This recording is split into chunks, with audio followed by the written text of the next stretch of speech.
മഹാക്ഷേത്രത്തിലെ ദീപാവലി ഉത്സവത്തിനിടെ യുവാക്കൾ തമ്മിൽ കലഹം. കസ്റ്റഡിയിലെടുക്കാൻ ശ്രമിച്ച പോലീസുകാരെ മർദ്ദിച്ചതായി പരാതി.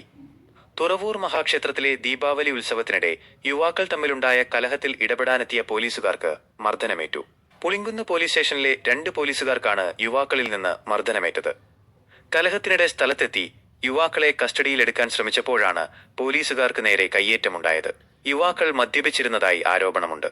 സംഭവത്തിൽ കണ്ടാലറിയുന്ന 5 പേർക്കെതിരെ പോലീസ് കേസെടുത്തിട്ടുണ്ട്. മർദ്ദനമേറ്റ പോലീസുകാർ ആശുപത്രിയിൽ ചികിത്സ തേടി. സംഭവത്തെക്കുറിച്ച് പോലീസ് അന്വേഷണം ആരംഭിച്ചു.